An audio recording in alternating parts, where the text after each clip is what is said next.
Para lamig ang tuhog ba, no? For the second bonus officer, Tokero number 3 on jersey, Pepe Piniton. Mabawang butas again. Rebound for the tower. Paso Luce. Luce the scoring machine. Gumamit ng katawan. Foul. Number 9 again. Third personal foul committed by Mr. Subalo.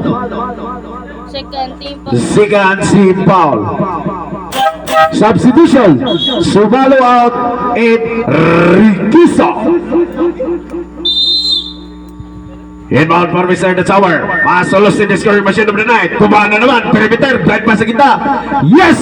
Asamo. Nice pass for Mr. Luce. Nice 2 points for the Tower. Black. Foul number 11. Second personal foul. The second personal foul committed by the Tower, Mr. Tugaon.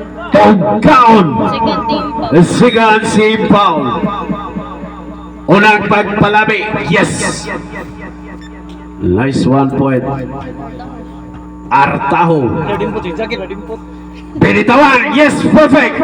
Nice 1 point for Mr. Tugaon. SK Chairman, looking for his teammate.